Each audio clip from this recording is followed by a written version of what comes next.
Hello అండి, నమస్తే.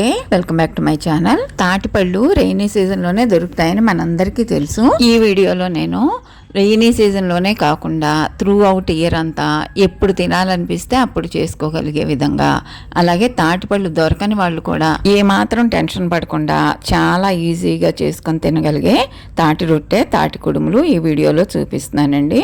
Video ఎక్కడా స్కిప్ చేయకుండా ఎండ్ వరకు చూడండి. ఒక్కసారి ఈ విధంగా ట్రై చేశారంటే ఇంకెప్పుడు కూడా తాటిపళ్ళ కోసం వెయిట్ చేయరండి. చాలా చాలా టేస్ట్గా ఉంటాయి. తప్పకుండా ఒకసారి ఇలా ట్రై చేయండి. అంతేకాదండి, ఈ ప్రాసెస్లో తాటిపండు కాల్చడం, గుజ్జు తీయడం లాంటి శ్రమ ఏమీ ఉండదన్నమాట. డైరెక్ట్గా ప్రిపేర్ చేసేసుకోవడమే. సో ఇక లేట్ చేయకుండా వీడియోలోకి వెళ్ళిపోదాము. ఇక్కడ చూస్తున్నారు కదా, ఇది తాటి తాండ్ర అండి. దీన్నే తాటి చాప అని కూడా అంటారు.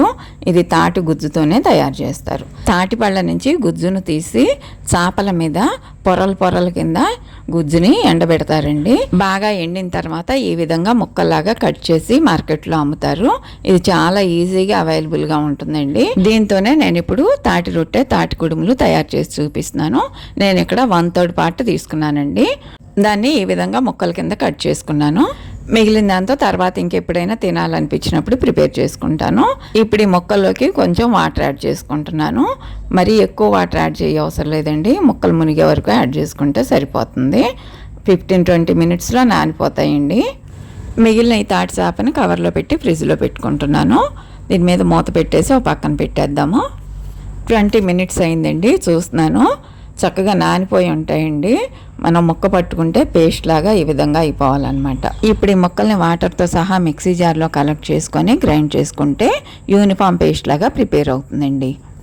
మనం చేత్తో ఎంత నలిపినా కూడా అక్కడక్కడ చిన్న చిన్న ముద్దల కింద ఉండిపోతుంది. చూస్తున్నారు కదా, మిక్సీలో వేస్తే కనుక ఈ విధంగా పేస్ట్ అంతా ఒకటే యూనిఫామ్గా ఉంటుంది. ఇప్పుడు ఈ పేస్ట్ని ఎంత ఉందో కొలిచి పెట్టుకోవాలండి. నాకైతే కరెక్ట్గా 1 కప్ వచ్చిందనమాట. దీనికి తగ్గట్టుగానే మనం రవ్వ యాడ్ చేసుకోవాలి. ఏ కప్తో అయితే మనం తాటి గుజ్జు తీసుకున్నామో అదే కప్తో రవ్వ కూడా కొలుచుకోవాలండి. నేను ఇక్కడ బియ్యపు రవ్వ తీసుకున్నాను. కప్పుకి 1.5 కప్పు రవ్వ తీసుకుంటున్నానండి.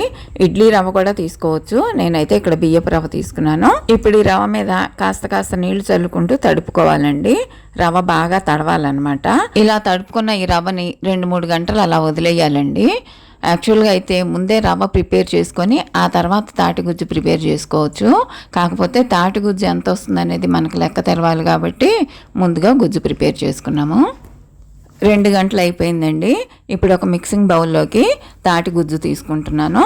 1 కప్పు తాటిగుజ్జుకి 1.5 కప్పు బియ్యపు రవ్వ యాడ్ చేస్తున్నాను. ఇది ఇందాకే మనం తడిపి పెట్టుకున్నాం కదా, ఈ విధంగా తడిపి పెట్టుకున్న రవ్వని ఈ పేస్ట్గా యాడ్ చేసేసాను. ఇప్పుడు 1/2 కప్పు బెల్లం యాడ్ చేస్తున్నానండి.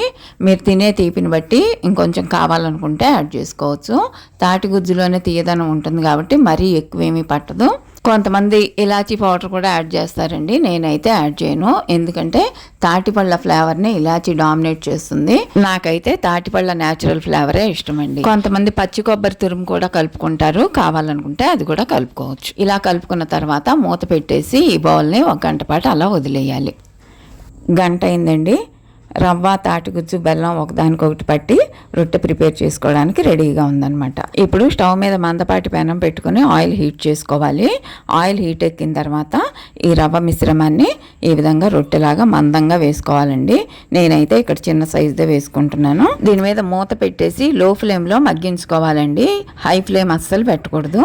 మధ్య మధ్యలో చూసుకోవాలండి. ఈ విధంగా మగ్గిపోయింది అనుకున్న తర్వాత నెమ్మదిగా అట్ల కాడతో వెనక్కి తిప్పి బ్యాక్ సైడ్ కూడా 2-3 నిమిషాలు కాలనివ్వాలి. ఈ విధంగా 2 పక్కల కాలింది అనుకున్నాక జాగ్రత్తగా తీసి పక్కన ప్లేట్లో వేసుకోవాలండి. రవ్వ కాబట్టి త్వరగా విరిగిపోయే ఛాన్స్ ఉంది. వెనక్కి తిప్పేటప్పుడు కూడా మనం జాగ్రత్తగా వెనక్కి తిప్పుకోవాలి. ఇప్పుడు అదే పెనం మీద మరి కాస్త ఆయిల్ హీట్ చేసుకొని మరో రొట్టె వేసుకుంటున్నాను. తాటి రొట్టె ప్రిపేర్ చేస్తుంటే మన ఇల్లే కాదండి, పక్కింటికి కూడా వాసన గుమాయించి కొడుతుందనమాట. ఈ విధంగా మనకి ఎన్ని రొట్టెలు కావాలంటే అన్ని రొట్టెలు ప్రిపేర్ చేసుకోవచ్చండి. నేను ఇప్పుడు ఇదే మిశ్రమంతో తాటి కుడుములు చేసి చూపిస్తానండి. దీనికోసం ఇడ్లీ రేకులకి ఈ విధంగా ఆయిల్తో గ్రీజింగ్ చేసిన తర్వాత మనం తీసుకున్న మిశ్రమాన్ని వీటిలో ఇడ్లీలాగా వేసుకోవాలి. ఆ తర్వాత వాటర్లో పెట్టి స్టీమ్ చేసుకోవాలండి. ఉద్యోగాల పేరుతో విదేశాల్లోనూ ఇతర రాష్ట్రాల్లోనూ స్థిరపడ్డ తెలుగు వాళ్ళు ఒక్కసారి తాటి చేప కొని పెట్టుకుంటే ఇయర్లో ఎప్పుడు కావాలంటే అప్పుడు ప్రిపేర్ చేసుకోవచ్చండి. చాలా టేస్ట్గా అచ్చు తాటి పండుతో చేసిన తాటి రొట్టె తాటి కుడుములాగే ఉంటాయండి. ఏ మాత్రం తేడా ఉండదు. నాకు ఇక్కడ కుడుములు ఉడికిపోయాయి. ఒక్కసారి ఈ విధంగా చాక్తో మనం కానీ టెస్ట్ చేసుకుంటే తెలిసిపోతుంది ఉడికింది లేనిది. రెడీ అయిపోయాయండి. చాలా ఈజీగా వచ్చేస్తాయండి తీయడానికి కూడా. వేడిగా ఉన్నా కూడా ఇలా చేత్తో తీసేయచ్చు.